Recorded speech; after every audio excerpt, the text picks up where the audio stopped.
Recording of Edward G. Vogt, 1781 Pebble Beach Drive Southwest, number 409, Fort Myers, Florida, 33907. Ed's phone number is 813-489-3054.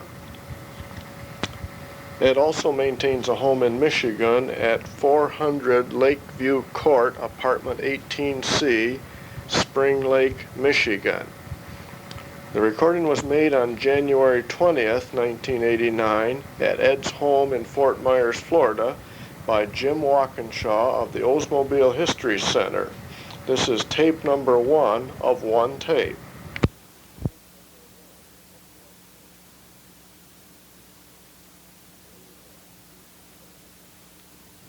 There you go. If you would just start with that. Okay, I'm Ed Vogt. My present address is 1781 Pebble Beach Drive, Southwest, number 409, Fort Myers Beach, 33907. And the phone number is area code 813-489-3054. Did you keep an address up in Michigan too, Ed? Yes. Our address in Michigan is 400 Lakeview Court, apartment 18C, Spring Lake, Michigan. And I forgot the zip code. That's all right. That's 49456. All right, great. Maybe you could then just kind of go back to when you started and what you were doing and what was going on, where you started. Well, actually, my first association with Oldsmobile goes back to 1957. All right. And at that time, I was on the central office financial staff at General Motors. And during the 7 years I was in the GM central office, I had a lot of contacts with people at Oldsmobile. Mm-hmm. And the one I had the most contact with at that time was Bill Murphy. And then Bill had their guy by the name of, I forgot his name now, but I'll think of it later. That's okay. But, of course, Earl Schoen was the comptroller at that point in time, and Jack Wolfern was the general manager. Mm-hmm. Some of the projects that Oldsmobile initiated and ran through the section that I was down in the financial staff with was, of course, the Tornado, okay, front-wheel drive Tornado, which eventually became, hit the street 1966 model. And subsequently, the famous Jetstar 1 mm-hmm. and Jetstar 88s. Mm-hmm. Remember those? So I was on the central office side of those projects, and got transferred to Oldsmobile in May 1st of 1964. All right. And what triggered that move was the retirement of Chad Newman. Chad, I believe, was a director of general accounting. Okay. The assistant comptroller at that time was John Niehaus, and that's who I reported to at that point in time. Mm-hmm. The divisional comptroller was Dick Elliott, and I became the director of operations analysis. The other directors at that time was Charlie Woodruff, head director of cost and factory accounting, and Ed Stevens, he was the divisional auditor. Then there was, Bill Murphy slid over and became the director of general accounting. Mm-hmm. And at that point in time, data processing did not report to the financial staff. It reported to Bob Cook and production control. Okay. What was your group's task when you came? Okay, our task was to take care of the operations analysis and the cost analysis section. Mm-hmm. And the director of, cost estimating. The director of cost estimating was Gail Price. And the supervisor of operations analysis was Buster Doan. Oh, okay. Remember old Buster? Yeah. Yeah. And he's the only guy I ever knew that had an electric eraser. How about that? Yeah. But then because they worked right outside of my office. They were quite close to me. There was Buster right outside the office. My secretary was Pearl Coles. Oh, yes. And then there was Stan Pierce, Ed White, and Phil Allen. Oh, yeah. Yeah. And in the following January '65, John Niehaus passed away, and they promoted Bill Murphy to an assistant divisional comptroller, and Jack Edmond came to Oldsmobile at that point in time for a couple of years. Okay. I remember Jack. And of course, in the meantime, the Tornado actually came out in 1966. One of the early project I worked on when I got there at Oldsmobile was Morgie Seaton was kind of the director of marketing, working for Mac Warden. Emmett Feely was the general sales manager at the time. Okay. Working on the 442, and I don't know. Sometimes the literature doesn't say this, but the Cutlass 442 stood for the first four was for 4 in the floor, 4-barrel carburetor, and dual exhaust. And needless to say, was put out there to compete with the Pontiac GTO, and ended up being very, very successful. Sure did. And that was followed, of course, by, I forgot the exact year, the first Hurst Olds came along. Okay, yeah. And that was, put those big 455 cubic inch engines in it. Roar, didn't it? They sure did. And they were all things we weren't supposed to have done, but we did. And of course,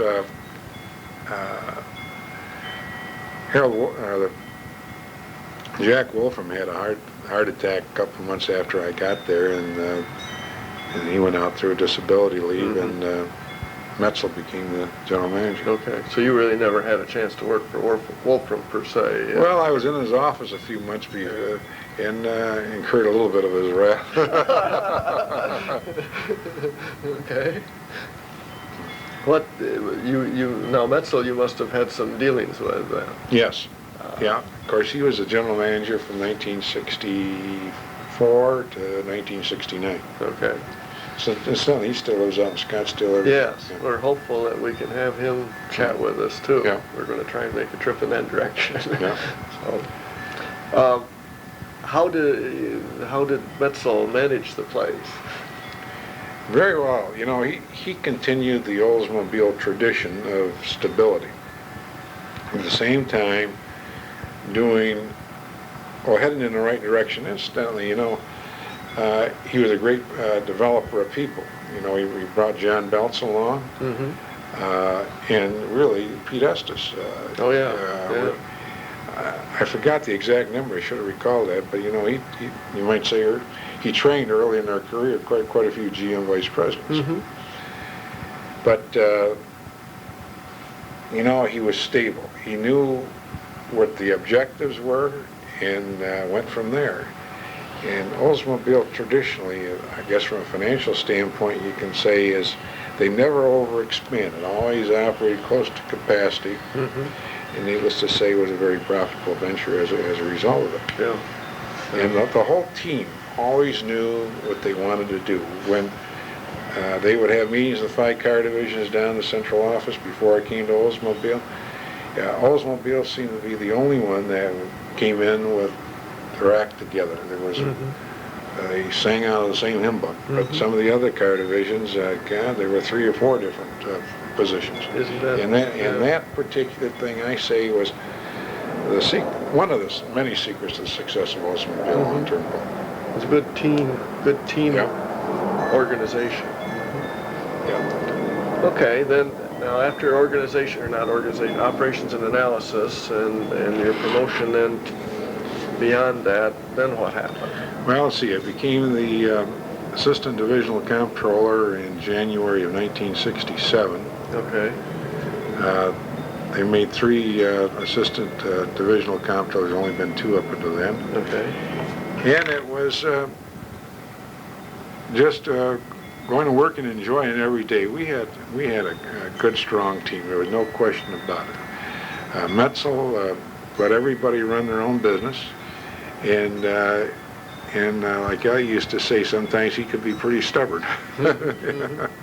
But by the same token, you know, the record's pretty good. Sure, sure. But he brought John Belts along, and needless to say, when Metzel retired in 1969, John Belts became the general manager. Yeah. But it was rather interesting because, you know, after John became general manager,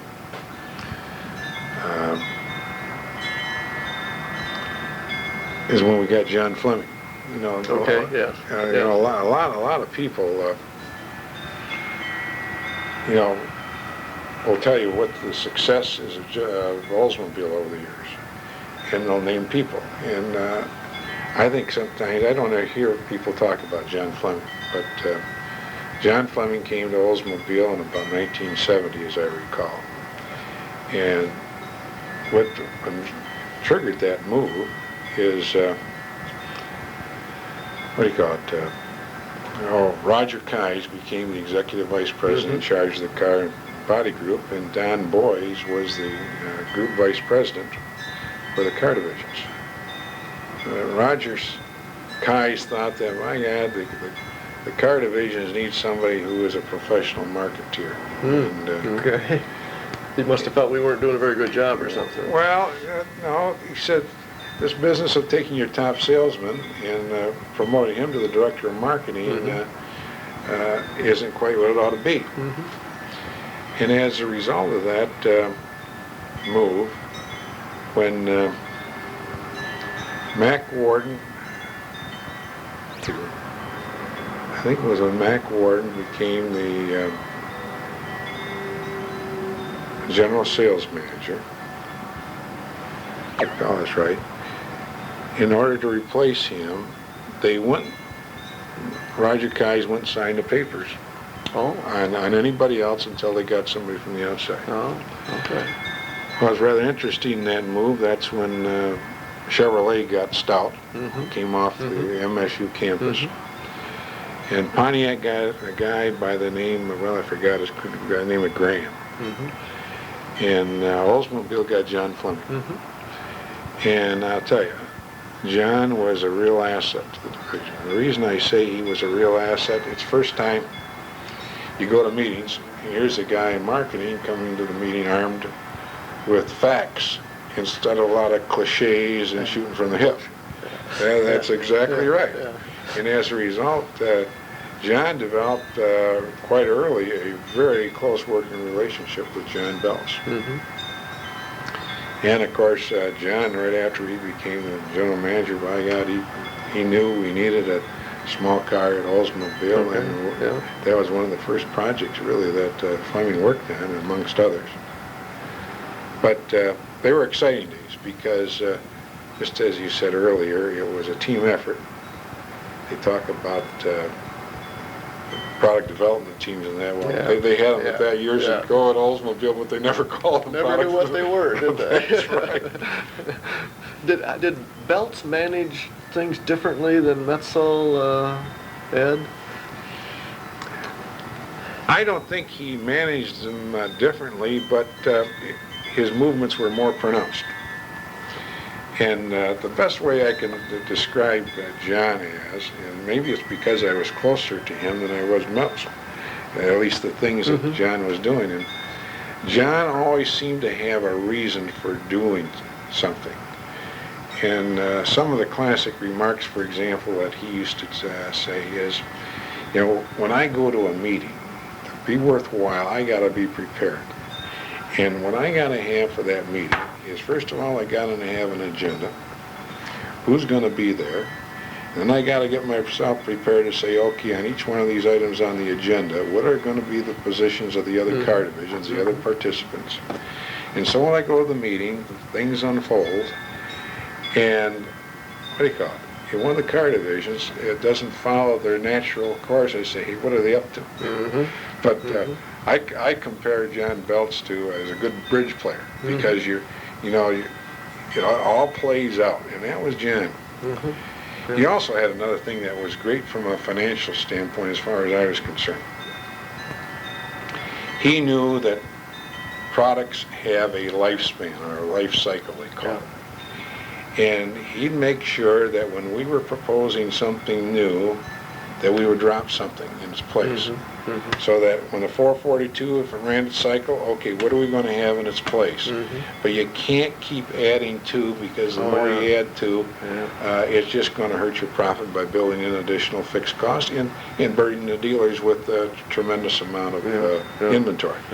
So John, he had some good philosophies, and well, he was emotional too. So, you know, Metzel didn't show. He was calm, cool, collected kid, but Belts was a competitor. And he got along with the press. Oh, no question about that.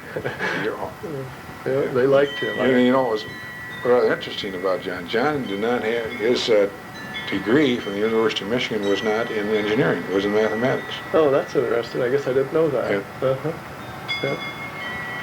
Okay. Then, Ed, now we had 3 assistant divisional comptrollers, and you were one of those. And then where did we go?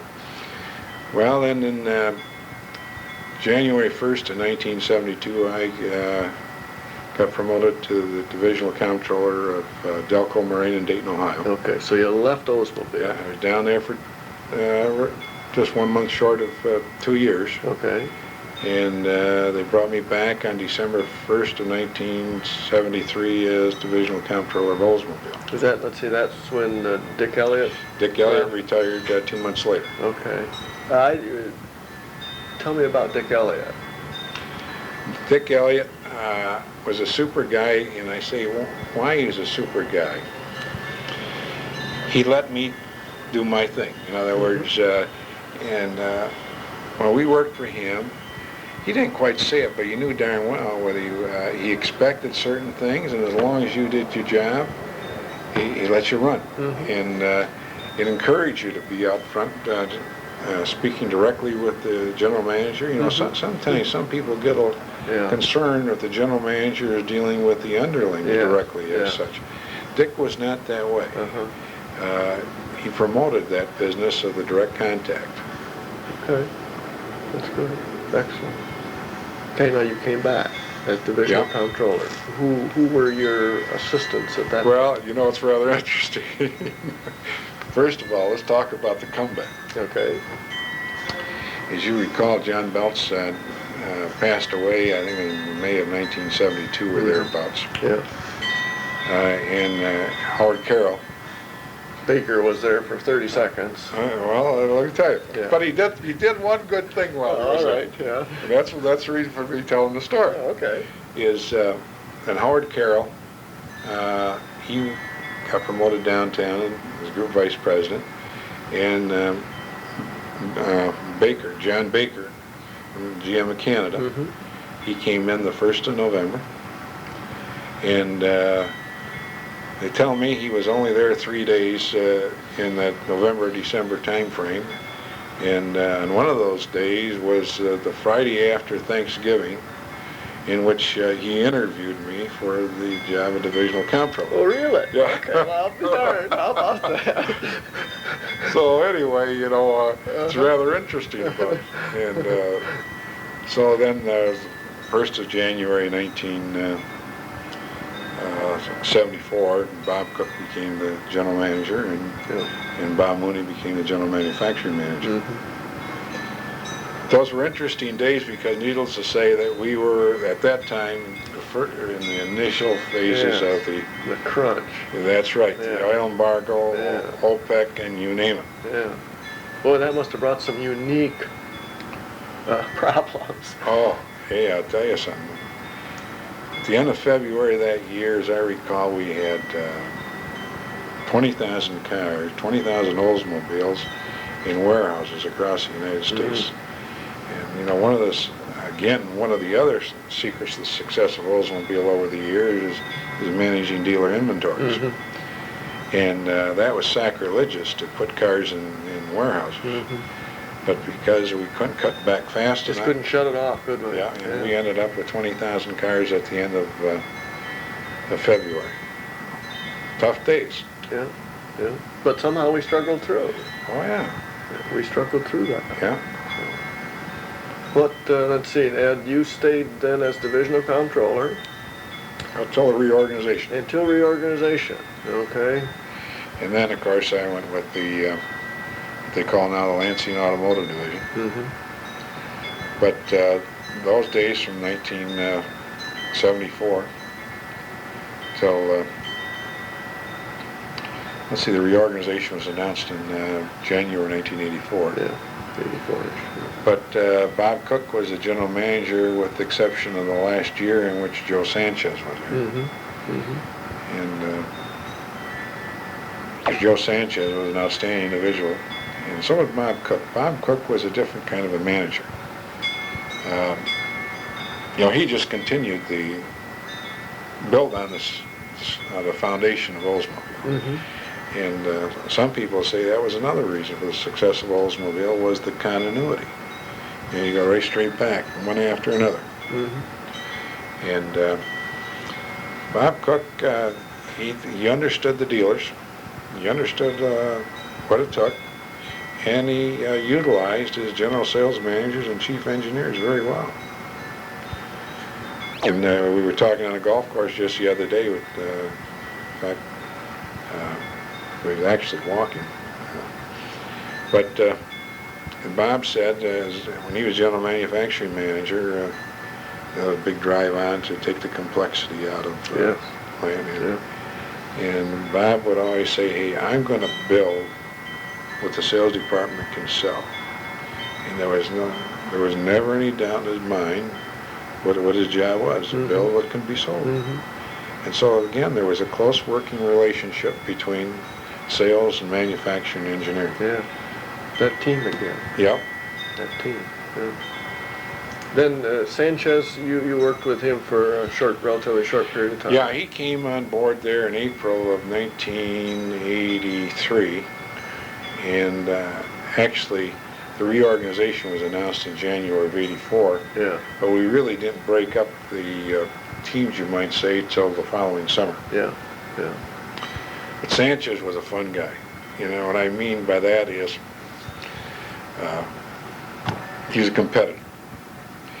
And he loved to win, and he hated to lose. Mm-hmm. But likewise, when you lost, he didn't blame anybody for it or chew anybody out for it. He knew when you did your best, by God, you couldn't win them all. And of course, the first 10 days that he was there in the office, Oldsmobile ended up in retail sales that first 10-day period, #1 in the country. Yeah, I bet he loved that. Oh God, we got that. I went out to Bud Couch and got the license plate USA to #1, Yeah. and took the Chevrolet off of there, and we put Oldsmobile. So, but he was a great guy. He loved people. Yeah, Joe was a good man. Yeah. Another little thing, maybe I shouldn't tell a story, but I will. Oh, sure. Because, here a few years back, GM came out with this deal, by God, when we're out recruiting, we better not, we're recruiting too many, bringing many people on board that are low grade point averages. Mm-hmm. And they kind of set a rule down there, by God, you're not supposed to hire anybody with less than a 3-point. Yeah, right. And when I read that announcement there at a staff meeting, Sanchez said, boy, it's a good thing that letter wasn't around when I graduated. He says, I was lucky to have a 2-point. Which, that's right. Not always necessarily right, but that's what was done. Yeah. Well, in other words, grades don't indicate everything. Just one measure. Yeah. One measure.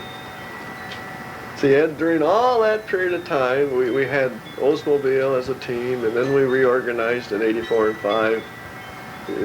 Share your views on that. How you felt about that? Well, let me say this. The reorganization was necessary. Okay. For General Motors. That's right. All right. Okay.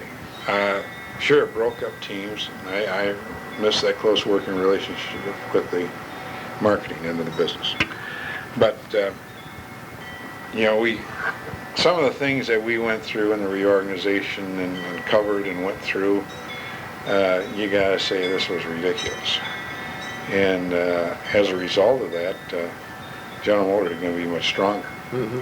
But I still visualize the day is going to come when they're going to bring the marketing function back closer to the engineering and manufacturing. I think they're just going around the horn right now. Yeah, yeah. So I visualize the day is going to come when they're coming all back. I don't visualize ever a Fisher body coming back again as such.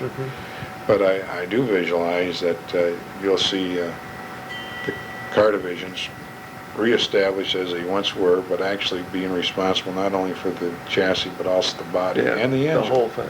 Yeah. Yeah. Yeah. Yeah. From an Oldsmobile standpoint, was the reorganization?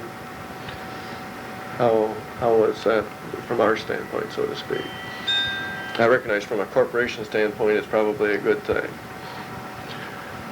Oh, from an Oldsmobile standpoint, needless to say, when it used to be an organization of 15,000, 18,000 people, it got, today I guess it's less than 1,000. Yeah, that's right, yeah. So it's strictly a sales organization for all practical purposes, and they got an engineering specifications group. Yeah. But I think this is just an evolution. Beforehand. And General Motors is having its problems right now, or at least they're coming out of them right now, but a few years there. It'd be easy to blame it on the reorganization, but I don't think the reorganization created the problems that General Motors had the last few years. This changeover of the plants from the old rear-wheel drives to front-wheel drives and modernizing was a tremendous drain on capital. Took a lot of money. And when we shut down those plants, hey, you haven't got cars to sell. So it's be easy to blame the problem in the last few years of General Motors on the reorganization, but that's not it. The reorganization is ultimately going to end up making General Motors stronger. Good. That's good. What, Ed, do you think maybe during all that time that you were there was maybe the most significant happening that occurred? Selling 1 million cars. Okay, that was a good one, wasn't it? We had a lot of fun doing that. Yeah. Talk about team efforts. There again, the astounding thing, 1977 was the landmark year in which Oldsmobile sold 1 million cars. It also was a year of the Chevy Mobile. Yeah, oh boy. Wow. And, there again, most car companies or divisions of General Motors would have really fallen flat, but it was a team effort on everybody's part to accomplish, the sales of 1 million cars and still play over the Chevy Mobile. Yeah. And as I say, again, probably some of the things that a lot of people aren't aware of is Kerm Hummel. Kerm Hummel used to be the Assistant General Sales Manager of Service. Kerm had been down to New York running the New York retail store for Oldsmobile, because there in the mid-'70s, early '70s, we got back into the retail store business. And then we got out of it. And we got out of it, just 6 months before that deal. And Kerman had just gotten back in Lansing. They were just buttoning up the things in Manhattan in this thing.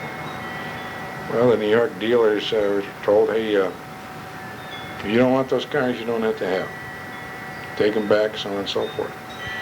And Kerm went down there and he put together a team again, and the cars that got brought back in, they retailed the cars and wholesaled the cars and were able to handle those cars. So it was a case of one of many things. Don't get me wrong, but Kerm Hummel did an outstanding job in this whole deal of handling the people, the satisfied customers with the so-called Chevy mobiles. That all came to pass because we lacked the engine capacity, wasn't it? That's exactly right. And as it turned out, those cars went on and quality engine. And we've really done that ever since our start. So there should be no big surprise. But It must be that the rocket engine itself had just so much ingrained itself in people over the years. Yeah. People just thought of that as an Oldsmobile. You know, there's another thing too that's part of that whole success of Oldsmobile that a lot of people don't talk about. If you're talking to somebody in the sales department, they tell you this, but I always said the sales department really didn't sell cars. I say they were more of a business manager in developing the dealer organization. Because the Oldsmobile dealer organization over those years was just outstanding and very strong financially. And, well, it's been said many times, General Motors doesn't sell a car to the customer, the dealer does. True. And the Oldsmobile sales department seemed to understand their role as to, hey, we got to have strong and properly financed dealers. I shouldn't say finance, but well capitalized in order to do the job.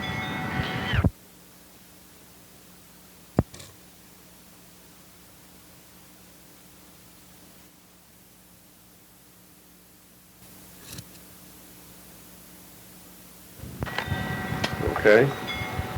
Back on. Okay. What, Ed, over all those years also, we bought a lot of land, built a lot of buildings. Oh. Any unique happenings there that you can think about? Which one do you want to start with? Doesn't matter. As you well know, Jim, you were on the other side of that fence many times. Yeah, right. Yeah, I think, of course, the biggest one is out there in Delta Township. How many acres did we buy out there? It was 180? Oh, the Delta diesel plant? Yeah. We bought 280 acres there. And of course, the side issue was the guy who has been farming the land and corn. Oh yeah, yeah. And, but it was rather interesting. We went to Delhi Township. We ended up in Delta. And yeah, it's true. But we survived that one, and of course, I got a kick out of the groundbreaking deal. At one point in time, we were trying to keep this hush hush what we were doing out there. Yeah. And before we would make the announcement, I was trying to get some kind of, I forget what it was. But anyway, to make a long story short, George Stevens, he went down and applied for a fireworks permit. I remember that, yeah. Anyway, we turned out not being a fireworks display for the groundbreaking. We went the other way with a bulldozer, which worked out very well. Sure. You must have many I got two pictures of that. That was very good. You know, see, for Fritz Bennett, I worked with Fritz on a lot of projects there in Lansing, both for General Motors and Oldsmobile, but likewise community projects. We had a lot of fun together because he's the most knowledgeable guy in that area there is. And we bought a lot of stuff, as I remember, over the years at Plant 1. Oh, yeah. That caused a variety of interesting situations. Oh, yeah. And, they all happened. And, of course, there was the land swaps right across the street on Townsend where when we traded there was a Baptist center up there, and we traded, gave that to the city, and then we wanted a Jennison House property straight across, and we moved that up to the corner around the corner, of Washington. Washington and Maine. Yeah. Yeah. And that was a project that was supposed to be done in 6 weeks' time, and I think it probably took us more like 6 years. But that worked out good. But if you take a look at the land transactions, over the years, there was nothing but one continuous swapping of land along Townsend because the city at one time went clear down the road. Yes, they sure did. And we had some interesting experiences with some peculiar individuals over the years on land, as I remember. Oh, yes. Yes, when I stop and think about that, because before I came in 1964, I was in central office. The process was underway to acquire all that land between Williams and Williams to the expressway. Well, let's see, they didn't even have it across the street. We didn't have much across Olds Avenue either That's at right. that time. Yeah. Used to be a bar across the Yeah, street. well, there were bars and houses and all that stuff there. Man. So all of that sort of happened in that 25-year period there. So We knew the names of all the land grabbers, there were a few of those speculators. special guys that we had to watch out for. Yeah. Yeah. What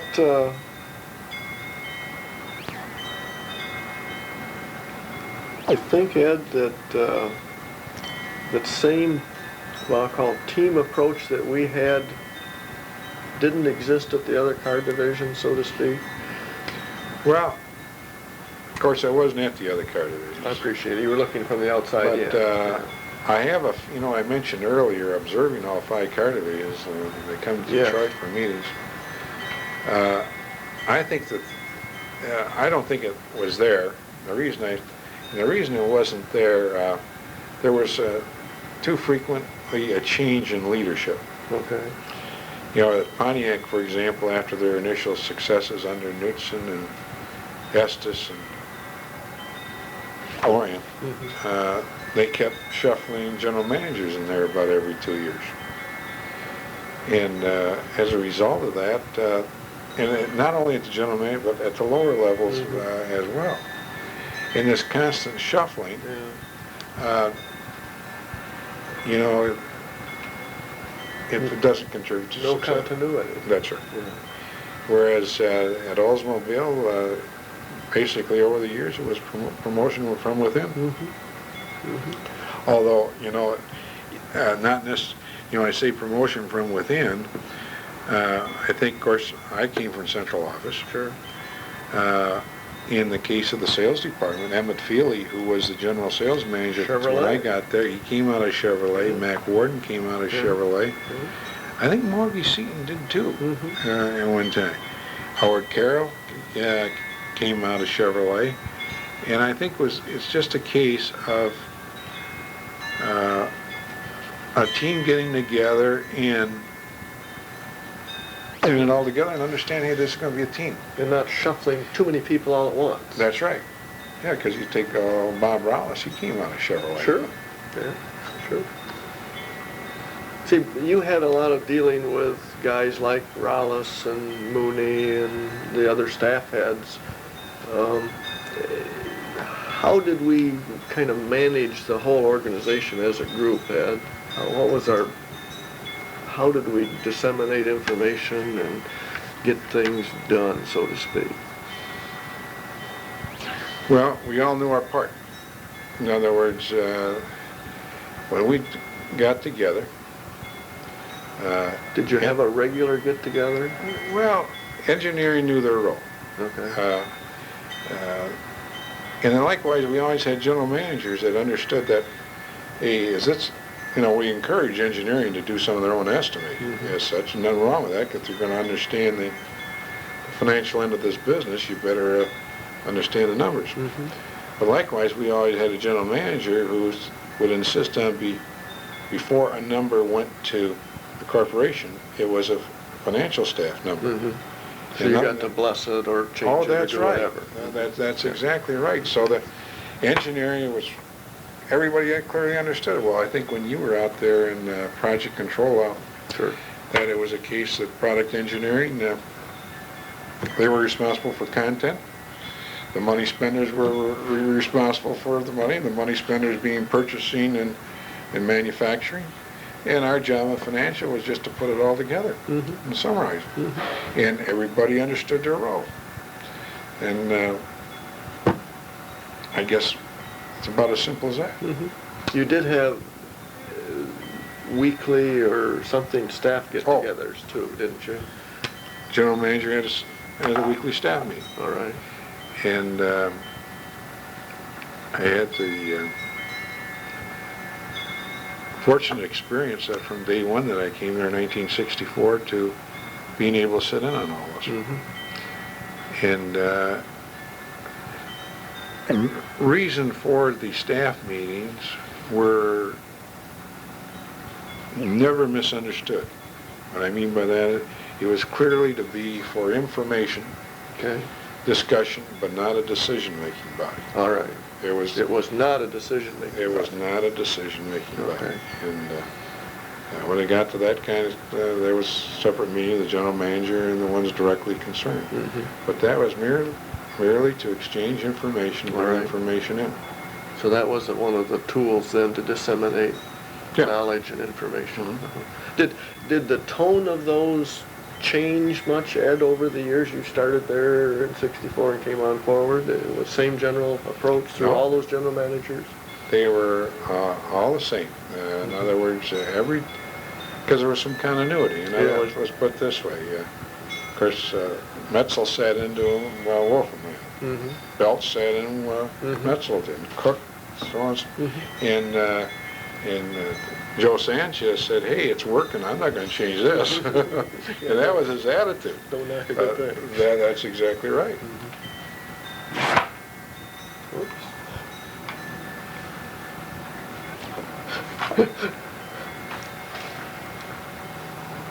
Back some point in time, Ed, we went out of the forging business.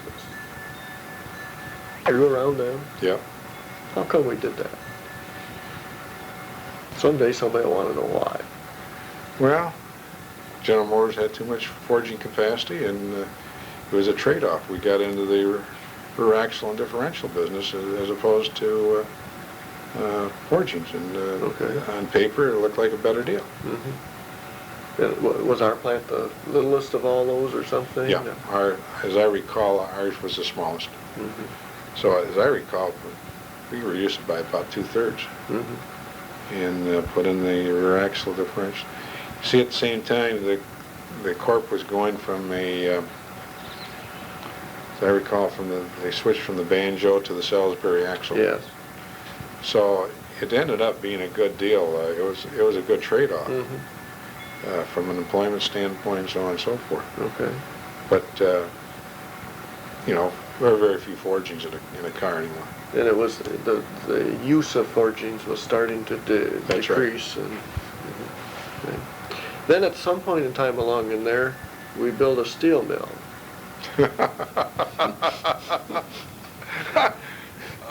You remember that, baby? I sure do. Okay. Oh, God. Old Bob Truxell. And that one there, there's a case of you can't win them all. Yeah, we struggled and struggled. Well, that's right. You can't bat 1,000%. And it was one of those new methods, new processes that in the test tube in the laboratory, it looked great, but when you got it out there, it just wasn't there. It just never worked, really, No. did it? We just never hacked it. No, I guess that building houses the presses Oh, that's for the the press Riata. shop for the Riata, right? Yeah. But again, I don't want to criticize it because it's one of those projects that if you don't never try anything new, you'll never. You will never do anything. Yeah. Let's see, the other things which kind of came along, perhaps the plastics business Oh, yeah. was growing and growing and growing. And Injection molding, and then the plastic filler plates. And the urethanes and fiberglass reinforced stuff. All of those things came to pass. Yep. And basically for cost reasons, so to speak. Well, the design of the cars. Mm-hmm. We used to have a great big bumper plating plant over there. Well, and that disappeared too. That's right. How many cars out there today got plated bumpers? Yeah. And right, if you believe the projections 10 years ago, no car would be on the road today with chrome-plated bumpers. Yeah. Yeah. But it just seems the higher-priced cars have still got chrome-plated Got some bumpers. chrome on them, yeah. And the rest of them have got the urethane, so on and so forth. And frankly, I like it. But it was just changing with the times. Yeah. Really what it boiled down to. And our nice old standard V8 engines. Well, that lasts a lot longer than anybody ever thought. Sure did. Are they Still there. It's still made? Making a few, 400 or 500 or so a day. Yep, that's been there since '49. Long time. Yeah. Must be the longest running engine at the Corp, so to speak. Yeah. Well, I think that covers a lot of the questions I had, Ed. Gosh, I appreciate you sitting down with me this morning. Well, it's all right. Enjoyed doing it. Click on